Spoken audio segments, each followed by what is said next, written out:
내부적으로 전폭적으로 폭넓게 설명한 것은 주역이고 이 부분만 특화시켜서 해놓은 게 중용이에요. 그래서 중용이 소중합니다. 첫째, 내적으로는 유학한테 소중하고 외적으로는 이런데 진리에 관심 있는 사람들 어느 종파를 떠나서라도 중용이 소중합니다. 왜 그러냐면 동서양을 막론하고 전부 다 골든율이라고 황금율이라고 있죠. 전부 중용을 강조합니다. 불교에서는 중론이 있습니다. 제2의 부처라고 하는 용수보살 이 사람의 주저가 중론입니다. 양극단을 배제시키고 원리를 가지고서 소통시키는 것. 그게 이제 원효로운 화생사상이거든요. 현실에 적용시킨 게. 서양 철학에 이렇게 하나의 물법을 정리한 사람이 플라톤, 아리스토텔레스 이렇게 되거든요. 아리스토텔레스 윤리학의 핵심 내용이 바로 중용입니다. 동서양이 다 같아요. 근데 그것을 설명하는 방식들, 내용성들이 조금 달라서 그러지 추구하는 건 다 중용을 추구해요. 중용지도, 중용지덕. 그러면 이것을 글자로 했을 때 누군가 했을 텐데 유학에서는 이 도통론에서 경전하고 산학하고 같이 해야 되기 때문에 대학을 증자한테 주거든요. 증자라는 말이 딱 한 번 나와야 대학에. 근데 여기에 중용의 저자는 누구냐면 공자의 손자인 자사를 놓습니다. 사마천에 거기에 자사가 중용을 지었다고 나와요. 그냥 억설로 한 게 아니라 사마천에 거기에 근거를 해서 자사가 중용을 지었다는 거에서 자사가 중용을 지었다고 합니다. 이걸 모르는 분들은 또 꽤 맞추기 위해서 안증자명 맞추기 위해서 이랬다는 또 비판을 가하는데 조금 글을 조금 더 봐야 됩니다. 그렇게 되면 사마천의 그대 증거 입각해서 중용의 작자는 자사로 봤다. 그런 추론이 가능할 수 있습니다. 어떤 추론이 가능하냐면 손자는 할아버지를 직접 보거나 아니냐 그러면 풍문을 듣기가 쉽습니다. 자사는 누구냐? 공자의 손자입니다. 논어에 보시냐 그러면 성과 천도에 대해서는 자공이라는 그 똑똑한 제자 그러면 선생님의 드러나 있는 문장, 제도 이런 것은 제가 들어 알았는데 익히 선생님 말씀하신 성과 천도에 대해서는 아직 못 들었습니다. 그 말이 있거든요. 이게 정의천이라는 분은 그 줄을 내는데 뭐 이렇게 내냐? 공자가 성과 천도를 말하지 않은 것이 아니라 그때사 자공이라는 분이 공자의 성과 천도를 깨쳤다 이렇게 줄을 내요. 탁견이죠, 그죠? 옹호론 주로 볼 수도 있지만 그건 탁견입니다. 네, 공자가 만년의 희어가사, 만년의 주역을 좋아해서 위편삼절이라고 그랬거든요.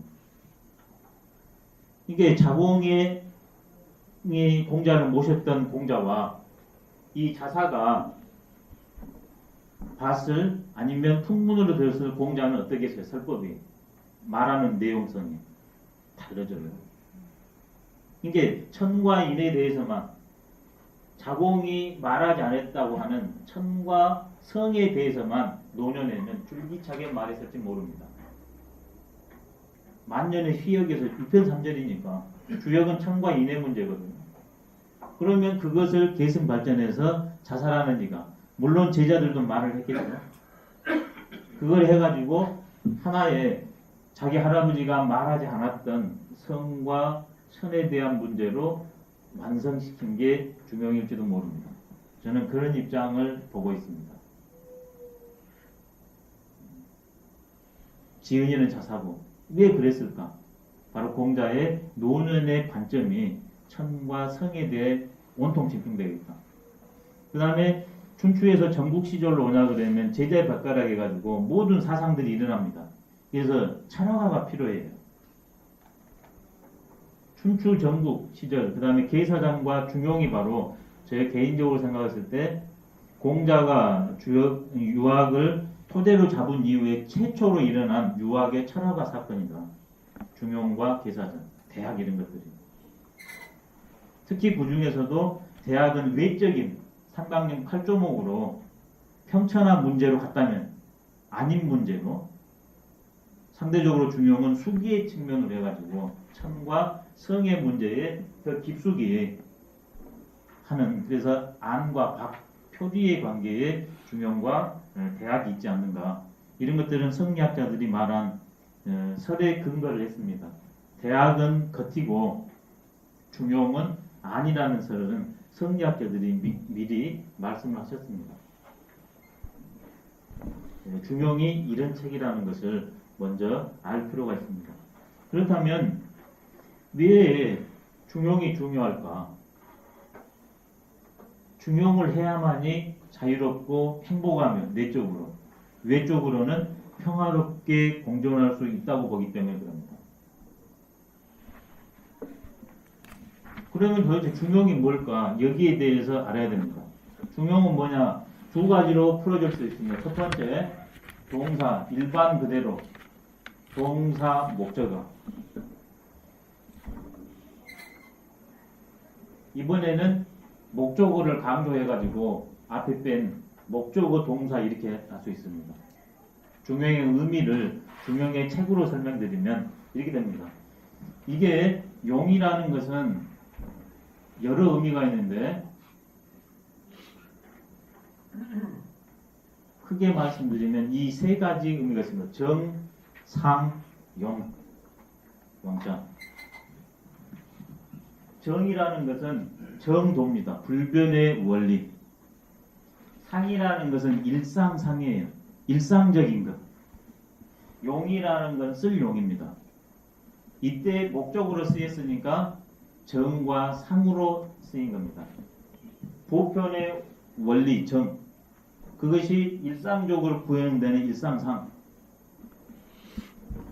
그것을 알맞게 한다. 이게 중용이에요. 용을 알맞게 한다. 이때 용은 정과 상의 의미예요. 불변의 원리를 상황 속에서 알맞게. 알맞는다는 것은 무과불급이라, 지나친 것도 부족함이 없이 딱 맞아떨어진 상태. 이게 이러면 이게 원리로 되잖아요. 천은 뭔가, 성은 뭔가. 이게 용이에요. 반대로 이번에는 중을 목적으로 잡으면 이렇게 됩니다. 자연히 이 용이 뭘 용으로 쓰이겠어요? 쓸 용자로 쓰이겠죠. 중.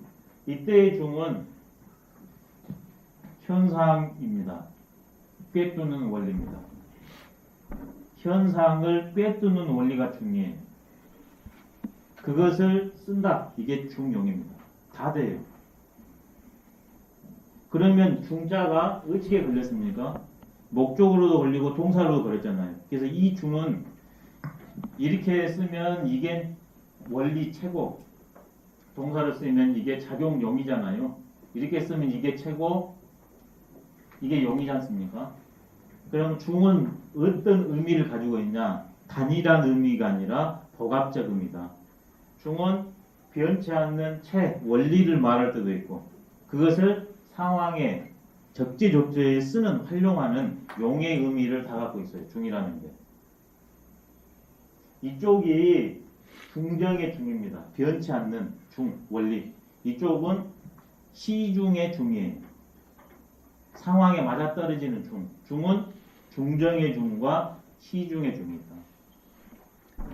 그래서 중용은 뭐냐? 바로 시중을 말해요. 변치 않은 원리가 상황 속에서 적용되는 것. 그게 중용입니다.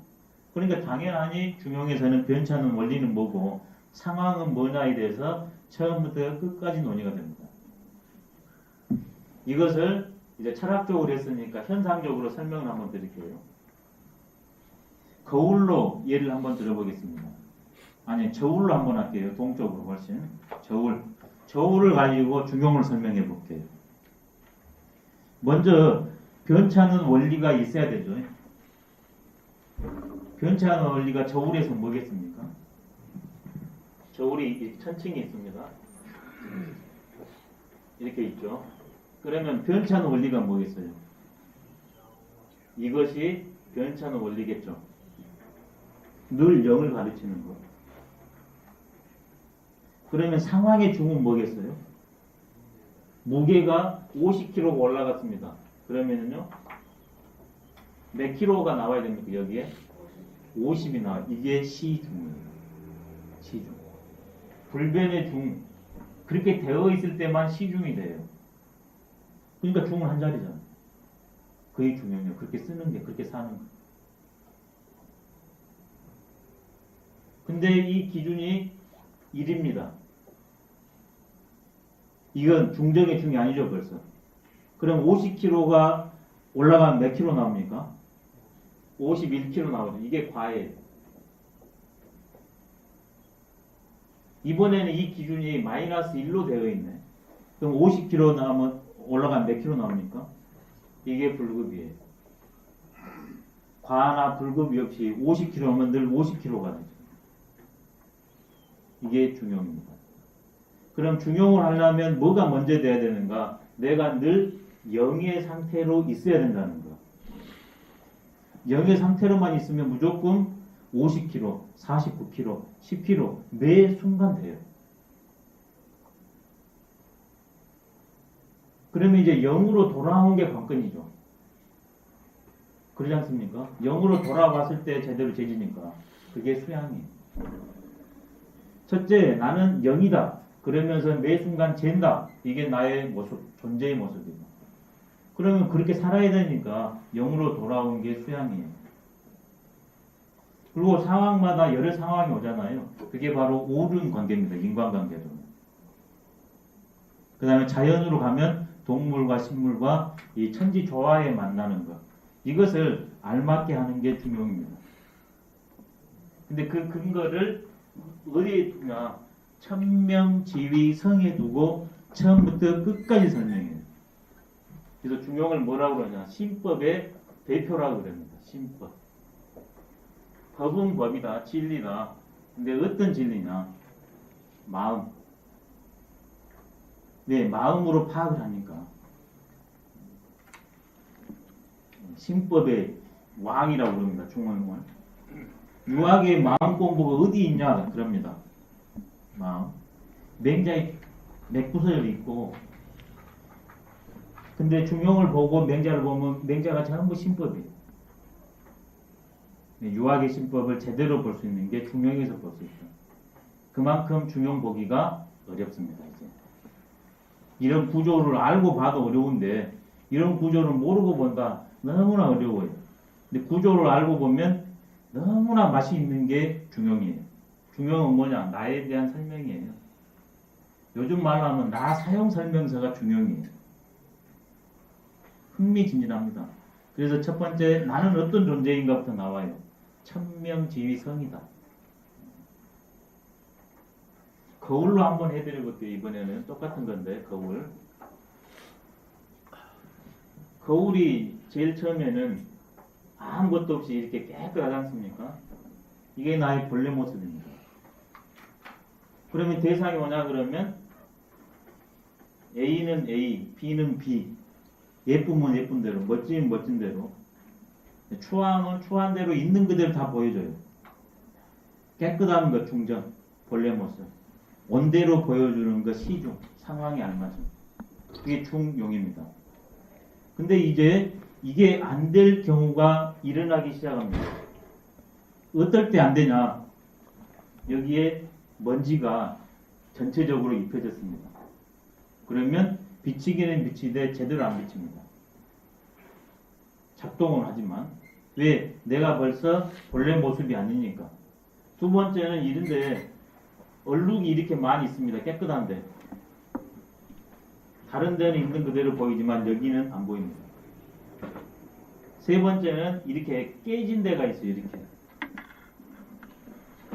네 번째는 이게 통째로 그냥 떨어져 버려요. 이게 바로 내가 본래로는 중의 상태인데 중하게 살지 못한 이유입니다.